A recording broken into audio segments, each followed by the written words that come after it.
내가 뭘 안다고 나서는 거야? 이 한마디가 대기업 회의실을 얼어붙게 만들 줄은 그 누구도 예상하지 못했습니다. 하지만 잠시 후 그 청소부의 손끝에서 펼쳐진 놀라운 장면을 목격한 순간 그 오만한 상무의 얼굴은 창백하게 변했습니다. 과연 그 청소부의 정체는 무엇이었을까요? 그리고 무시당한 그가 보여준 충격적인 반전은 어떤 것이었을까요? 지금부터 여러분께 믿기 어려운 이야기를 들려드리겠습니다. 박민호는 오늘도 어김없이 밤 10시에 출근했습니다. 서울 강남의 한 대기업 본사 건물 화려한 네온사인이 빛나는 이곳에서 그는 야간 청소부로 일하고 있었습니다. 낡은 작업복을 입고 청소도구가 든 수레를 끌며 엘리베이터에 오르는 그의 모습은 여느 청년과 다를 바 없어 보였습니다. 안녕하세요. 민호가 경비원에게 인사하자 경비원은 고개만 끄덕이며 대충 응답했습니다. 이미 익숙한 풍경이었습니다. 사람들은 대부분 그를 투명인간 취급했고 민호 역시 그런 시선에 익숙해져 있었습니다. 사무실 청소를 시작한 민호는 평소와 다름없이 책상을 닦고 쓰레기통을 비우며 일했습니다. 하지만 유심히 보면 그의 손놀림에는 일반적인 청소부와는 다른 무언가가 있었습니다. 컴퓨터 주변을 청소할 때면 잠시 화면을 들여다보는 습관이 있었고 가끔 작은 전자기기를 청소도구 사이에서 꺼내어 확인하는 모습도 보였습니다. 오늘도 수고 많으셨어요. 늦게까지 야근하던 최 과장이 민호에게 인사했습니다. 민호는 밝게 웃으며 답했습니다. 과장님이야말로 고생 많으세요. 건강 챙기시고요. 최 과장은 민호의 말투에서 느껴지는 뭔가 다른 기품을 눈치챘지만 그냥 넘어갔습니다. 청소부치고는 교양 있어 보이긴 하지만 사정이 있어서 이런 일을 하는 사람들이 요즘 많으니까요. 민호는 전략기획실 앞을 지날 때 잠시 걸음을 멈췄습니다. 문틈 사이로 새어나오는 불빛과 함께 들리는 타자 소리가 있었습니다. 이 시간에도 누군가 일하고 있다는 뜻이었죠. 민호는 고개를 저으며 다시 걸음을 옮겼습니다. 워커홀릭들이 많은 회사였거든요. 청소를 마치고 휴게실에서 잠시 쉬던 민호는 자신의 낡은 스마트폰을 꺼내 메시지를 확인했습니다. 화면에는 여러 개의 암호화된 메시지들이 떠 있었지만 그는 대수롭지 않다는 듯 스크롤을 내렸습니다. 그저 친구들과의 일상적인 대화로 보이는 내용들이었습니다. 내일은 또 어떤 하루가 될까? 민호는 혼자 중얼거리며 가방을 챙겼습니다. 그의 가방 속에는 청소용품 외에도 몇 가지 작은 전자기기들이 들어 있었지만 누구도 그것들의 정체를 궁금해하지 않았습니다. 그저 요즘 젊은이들이 가지고 다니는 것들이려니 여겼죠. 다음 날 오전 회사 전체가 발칵 뒤집혔습니다. 밤사이 회사의 주요 서버가 해킹당한 것입니다. IT팀은 물론 외부 보안 업체까지 동원됐지만 해커의 침입 경로조차 찾지 못하고 있었습니다. 도대체 뭐 하는 거야? 김상무가 IT팀을 향해 소리쳤습니다. 우리 회사 보안이 이렇게 허술한 거였어? 신제품 정보가 다 털렸는데. IT팀장은 식은땀을 흘리며 보고했습니다. 죄송합니다. 해커가 상당히 고도의 기술을 사용한 것 같습니다. 흔적도 거의 남기지 않았고. 그때 청소를 하던 민호가 조심스럽게 다가왔습니다. 실은 어젯밤 청소하면서 수상한 네트워크 활동을 감지했던 것입니다. 그는 망설이다가 용기를 내어 말했습니다. 죄송합니다. 혹시 도움이 될까 해서. 어젯밤에 이상한 걸 봤는데요. 김상무가 민호를 쳐다보더니 비웃었습니다. 뭐? 청소부가 무슨 해킹을 안다는 거야? 아니요, 그게 아니라 어젯밤에 전략기획실에서. 야, 너 지금 우리 업무에 참견하는 거야? 김상무의 목소리가 차가워졌습니다. 청소부 주제에? 민호는 당황했지만 포기하지 않았습니다. 저도 컴퓨터를 조금 다룰 줄 알아서 혹시 도움이 될까? 컴퓨터를 조금 다룬다고? 김상무가 크게 웃었습니다. 야, 너 게임이나 하는 걸로 전문가인 줄 알아? 지금 우리가 상대하는 건 세계적인 해커라고. 주변 직원들도 민호를 의아한 눈으로 바라봤습니다. 청소부가 이런 기술적인 문제에 개입하려 한다는 게 어색했거든요. 상무님, 저는 정말로. 민호가 다시 시도하려 했지만 김상무가 손을 들어 막았습니다. 그만해. 내 일이나 제대로 해. 청소나 깨끗하게 하고. 김상무는 다른 직원들을 돌아보며 말했습니다. 요즘 애들이 드라마 너무 많이 봐서 자기가 천재인 줄 아나 봐. 사람들이 웃음을 터뜨렸고 민호의 얼굴이 붉어졌습니다. 그는 조용히 고개를 숙이고 물러났습니다. 하지만 그의 눈빛에는 무언가 다른 감정이 스쳐 지나갔습니다. 그날 밤 민호는 평소보다 더 신중하게 청소를 했습니다. 특히 전략기획실 주변에서는 더욱 주의 깊게 주변을 살폈습니다. 그리고 자신의 작은 기기를 이용해 네트워크 상태를 점검했습니다. 일반인이 보기에는 그냥 스마트폰으로 뭔가 하는 것처럼 보였지만 실제로는 고도의 보안 분석 작업이 진행되고 있었습니다. 이틀 후 상황은 더욱 심각해졌습니다. 두 번째 해킹이 발생했고 이번에는 고객 정보까지 유출됐습니다. 회사는 비상사태에 돌입했고 긴급 대책회의가 소집됐습니다. 대회의실에는 임원진과 각 부서장들이 모여 있었습니다. 외부 보안 전문가들도 참석했지만 여전히 뚜렷한 해결책을 찾지 못하고 있었습니다. 이대로 가면 회사가 망해요. 김상무가 책상을 치며 소리쳤습니다. 도대체 언제까지 이런 식으로 당하고만 있을 거예요. 바로 그때 청소 시간이 되어 민호가 복도를 지나가고 있었습니다. 회의실 문이 열려 있어 안의 상황이 훤히 보였죠. 민호는 잠시 망설이다가 다시 한번 용기를 냈습니다. 죄송합니다. 민호가 회의실 문을 두드렸습니다. 혹시 제가 도와드릴 수 있을까요? 회의실 안의 모든 시선이 민호에게 집중됐습니다. 김상무의 얼굴이 일그러졌습니다. 또 너야? 내가 뭐라고 했어? 김상무가 일어서며 소리쳤습니다. 청소부 주제에 계속 설치면 어떡해? 저는 정말로 컴퓨터를 잘 다룰 줄 알아요. 민호가 간절하게 말했습니다. 해킹 패턴을 보면. 해킹 패턴? 김상무가 비웃었습니다. 야, 너 혹시 해킹이 뭔지나 알아? 영화에서 본 거 가지고 아는 척하는 거야. 임원들과 외부 전문가들도 민호를 의아한 눈으로 바라봤습니다. 어떤 청소부가 이런 고급 기술 회의에 끼어들려 한다는 게 이상했거든요. 상무님, 제가 정말로. 민호가 다시 시도하려 했지만 김상무가 손가락으로 민호를 가리키며 말했습니다. 야, 너 정신 좀 차려. 여기가 어디인 줄 알아? 대한민국 최고 기업의 비상대책회의야. 내가 끼어들 자리가 아니라고. 하지만 저는 진짜로. 민호의 목소리가 떨렸습니다. 진짜로 뭐? 게임 좀 해봤다고 해커인 줄 알아? 유튜브에서 해킹 영상 몇 개 봤다고 전문가인 줄 알고? 김상무의 조롱이 계속됐습니다. 회의실 안의 사람들이 웃음을 참지 못했습니다. 어떤 임원은 대놓고 비웃었고 외부 전문가들도 어이없다는 표정을 지었습니다. 나가. 당장 나가서 청소나 해. 김상무가 문을 가리키며 말했습니다. 그리고 앞으로 이런 중요한 회의에 끼어들지 마. 내 주제를 알아야지. 민호는 온몸이 떨렸습니다. 모든 사람들의 시선이 따가웠고 조롱 섞인 웃음소리가 귓가에 맴돌았습니다. 그는 고개를 숙이고 회의실을 나왔습니다. 복도에서 최 과장이 민호를 따라 나왔습니다. 민호 씨 괜찮아요? 네, 괜찮습니다. 민호가 억지로 웃으며 답했습니다. 하지만 그의 눈에는 깊은 상처가 어려 있었습니다. 다음날 오후 회사 로비에 한 외국인 여성이 나타났습니다. 제니퍼 스미스, 글로벌 사이버 보안 회사 사이버실드의 최고 경영자였습니다. 회사 측에서 급하게 요청한 최고급 컨설팅이었죠. 제니퍼가 로비를 지나가는데 청소를 하던 민호와 마주쳤습니다. 그 순간 제니퍼의 눈이 크게 떠졌습니다. 잠깐만요. 제니퍼가 민호를 불렀습니다. 혹시 당신이 H1이에요? 민호가 당황하며 주변을 둘러봤습니다. 죄송하지만 잘못 보신 것 같은데요. 아니에요. 분명해요. 제니퍼가 흥분하며 말했습니다. 당신이 바로 그 유명한 화이트 해커 H1이죠. 제가 MIT에서 강연할 때 본 적이 있어요. 민호는 손사래를 치며 말했습니다. 저는 그냥 청소부예요. 잘못 보신 것 같습니다.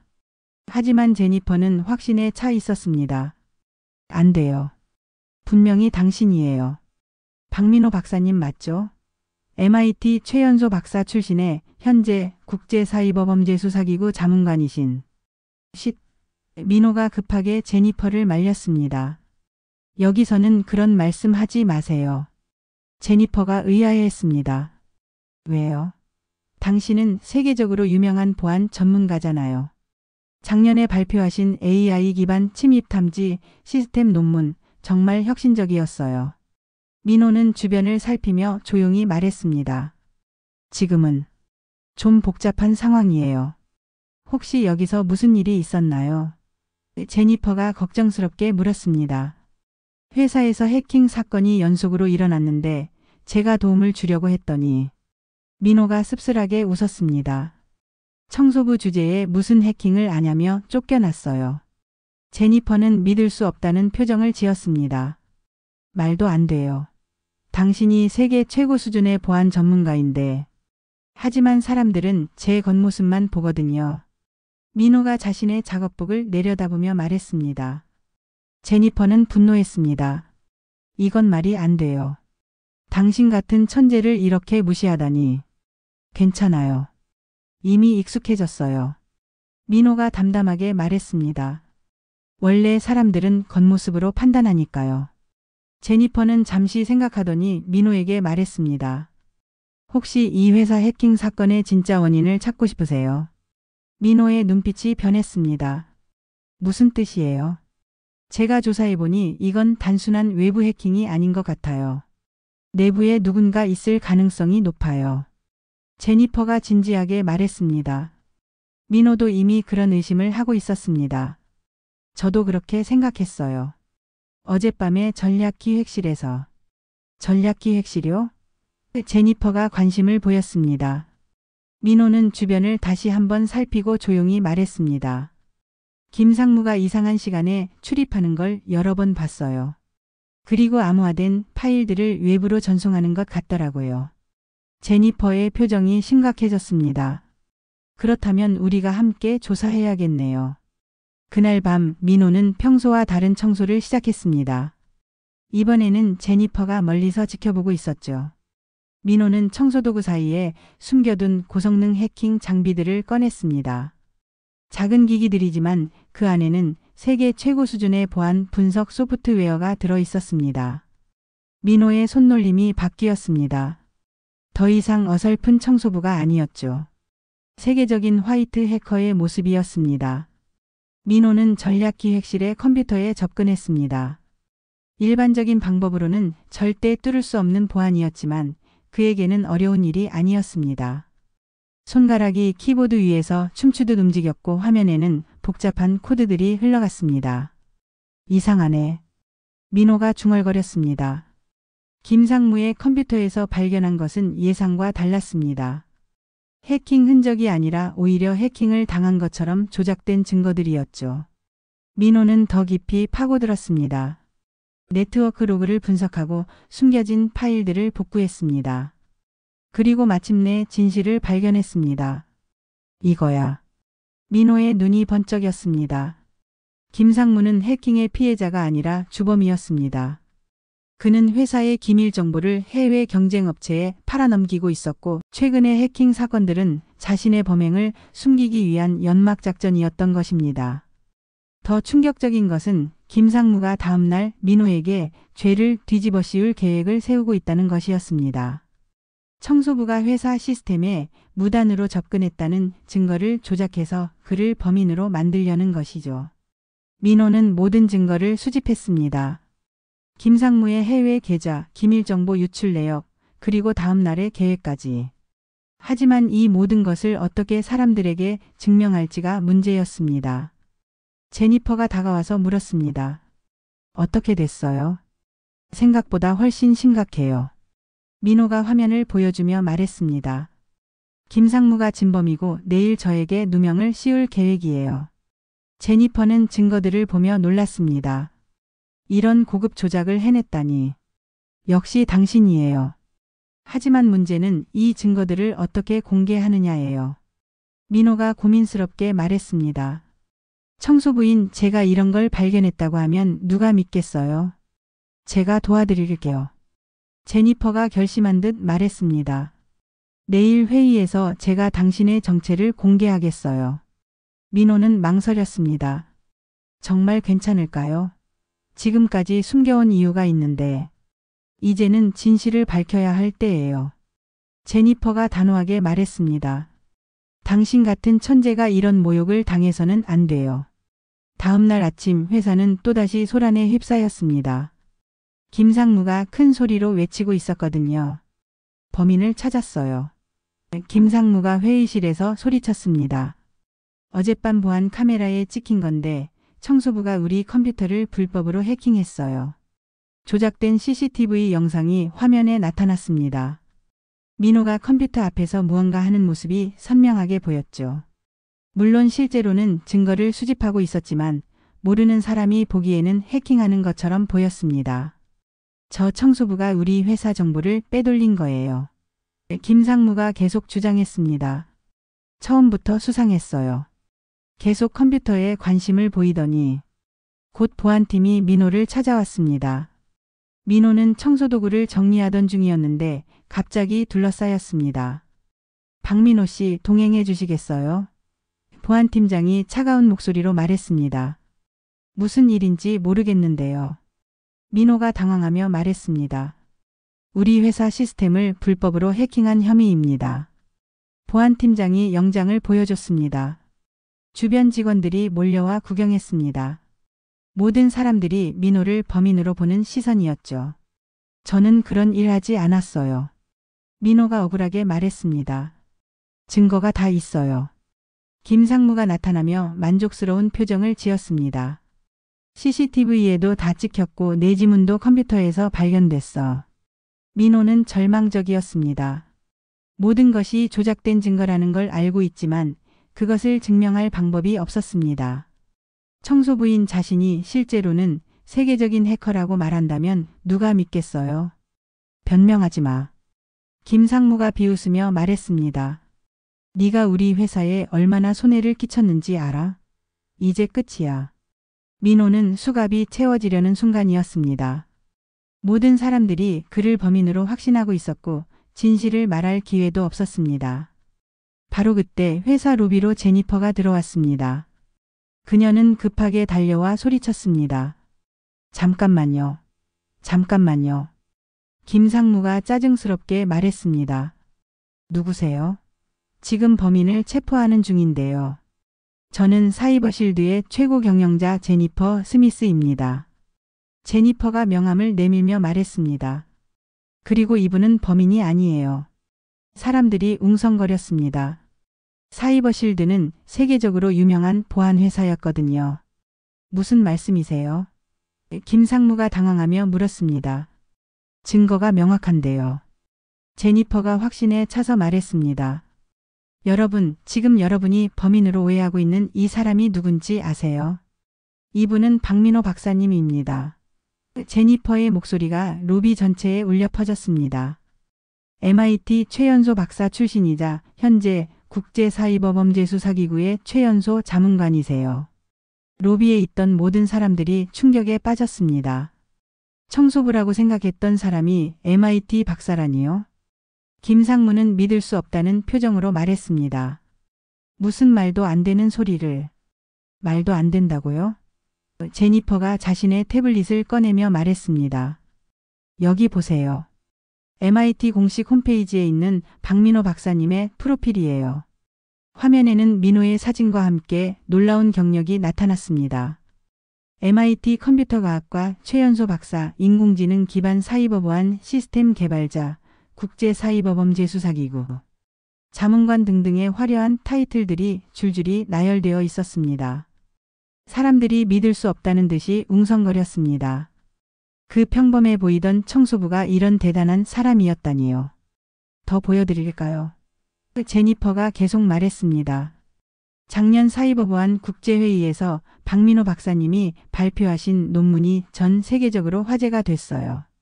AI와 머신러닝을 이용한 실시간 해킹 탐지 시스템 개발로요. 김상무의 얼굴이 점점 창백해졌습니다. 자신이 청소부라고 무시했던 사람이 자신보다 수백 배 뛰어난 인재였던 것입니다. 민호가 조용히 입을 열었습니다. 죄송합니다. 제가 정체를 숨기고 있었어요. 하지만 이제 진실을 말씀드려야겠네요. 그는 주머니에서 작은 기기를 꺼냈습니다. 어젯밤 제가 수집한 진짜 증거들이에요. 민호가 기기를 조작하자 큰 화면에 복잡한 데이터들이 나타났습니다. 실제 해커는 따로 있습니다. 그리고 최근의 해킹 사건들은 모두 내부에서 벌어진 일이에요. 무슨 소리야? 김상무가 소리쳤습니다. 증거도 없이 그런 말을. 증거요? 민호가 차분하게 말했습니다. 충분히 있어요.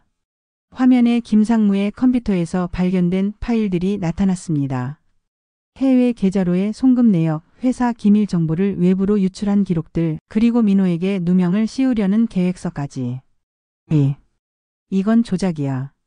김상무가 당황하며 소리쳤습니다. 조작이라고요? 민호가 냉정하게 말했습니다. 그럼 이것도 조작인가요? 화면에 김상무가 해외 경쟁업체와 통화하는 녹음 파일이 재생됐습니다. 회사의 신제품 정보를 넘겨주는 대화 내용이 선명하게 들렸습니다. 사람들이 경악했습니다. 김상무가 진짜 범인이었던 것입니다. 그리고 이건 상무님이 어제 저에게 누명을 씌우기 위해 작성한 계획서예요. 민호가 계속 증거를 제시했습니다. CCTV 영상 조작 방법부터 시작해서 모든 계획이 상세히 나와 있어요. 김상무는 이제 완전히 무너졌습니다. 모든 증거가 너무나 명확했거든요. 최 과장이 놀라며 말했습니다. 그럼 민호 씨. 아니, 박사님이 처음부터 이 일을 조사하고 계셨던 건가요? 민호가 고개를 끄덕였습니다. 네. 처음 해킹 사건이 발생했을 때부터 수상하다고 생각했어요. 일반적인 외부 해킹과는 패턴이 달랐거든요. 그럼 왜 처음부터 말씀하지 않으셨어요? 누군가 물었습니다. 민호가 씁쓸하게 웃었습니다. 말했어요. 하지만 아무도 청소부의 말을 듣지 않더라고요. 사람들이 부끄러운 표정을 지었습니다. 자신들이 얼마나 편견을 가지고 있었는지 깨달았거든요. 제니퍼가 덧붙여 말했습니다. 박민호 박사님은 세계적으로 인정받는 화이트 해커예요. 전 세계 주요 기업들과 정부기관이 그분의 자문을 받으려고 줄을 서는 분이죠. 김상무는 이제 체포되어 끌려나갔습니다. 그가 떠나며 민호를 원망스럽게 쳐다봤지만 민호는 담담한 표정이었습니다. 일주일 후 회사는 완전히 달라져 있었습니다. 이사장이 직접 민호를 찾아왔습니다. 박사님, 정말 죄송했습니다. 이사장이 깊이 고개를 숙였습니다. 우리 회사 직원들이 얼마나 무례했는지 정말 부끄럽습니다. 민호는 따뜻하게 미소 지었습니다. 괜찮습니다. 저도 이해해요. 처음부터 정체를 밝혔다면 이런 일은 없었을 텐데요. 그런데 왜 정체를 숨기고 계셨던 건가요? 이사장이 궁금해했습니다. 민호가 창밖을 바라보며 말했습니다. 사람들의 진짜 모습을 보고 싶었어요. 타이틀이나 지위가 아닌 진짜 마음을 말이에요. 그리고 어떠셨나요? 실망스러운 부분도 있었지만 좋은 사람들도 많이 만났어요. 민호가 최 과장을 보며 말했습니다.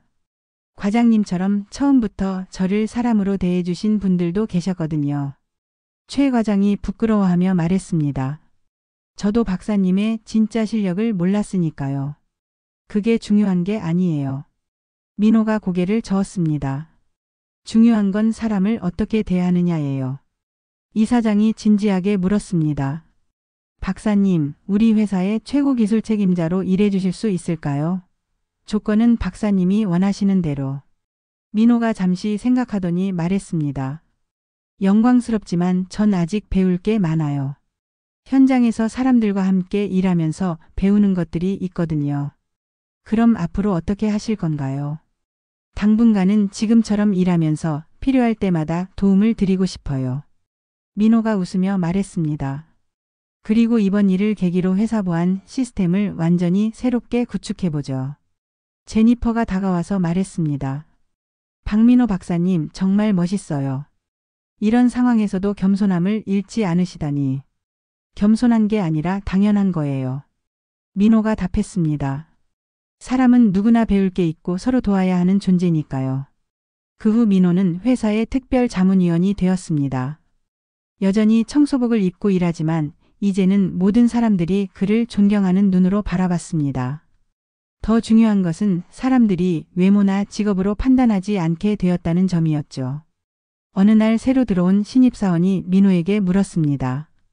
선배님, 어떻게 그렇게 겸손하실 수 있어요? 그 정도 실력이면 자랑하고 싶을 텐데. 민호가 미소 지으며 답했습니다. 진짜 실력은 남에게 인정받으려고 하는 게 아니라 다른 사람을 도와주는 거예요. 그리고 사람의 가치는 타이틀이나 지위로 결정되는 게 아니라 어떤 마음을 가지고 있느냐로 결정되는 거고요. 이렇게 박민호는 자신의 진짜 실력을 증명했지만 더 중요한 것은 사람들에게 편견의 위험성과 진정한 실력의 의미를 가르쳐 주었다는 점입니다. 그리고 그 자신도 다양한 사람들과 함께 일하며 계속해서 성장해 나갔습니다. 여러분은 사람을 처음 만날 때 무엇을 가장 먼저 보시나요? 외모와 직업, 사회적 지위일까요? 아니면 그 사람의 진정한 마음과 인품일까요? 때로는 가장 평범해 보이는 사람이 가장 특별한 능력을 가지고 있을 수도 있다는 것을 이 이야기를 통해 기억해 주셨으면 좋겠습니다. 민호가 미소 지으며 답했습니다. 진짜 실력은 남에게 인정받으려고 하는 게 아니라 다른 사람을 도와주는 거예요. 그리고 사람의 가치는 타이틀이나 지위로 결정되는 게 아니라 어떤 마음을 가지고 있느냐로 결정되는 거고요.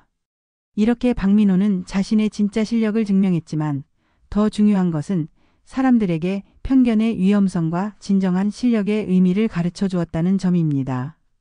그리고 그 자신도 다양한 사람들과 함께 일하며 계속해서 성장해 나갔습니다. 여러분은 사람을 처음 만날 때 무엇을 가장 먼저 보시나요? 외모와 직업, 사회적 지위일까요? 아니면 그 사람의 진정한 마음과 인품일까요? 때로는 가장 평범해 보이는 사람이 가장 특별한 능력을 가지고 있을 수도 있다는 것을 이 이야기를 통해 기억해 주셨으면 좋겠습니다.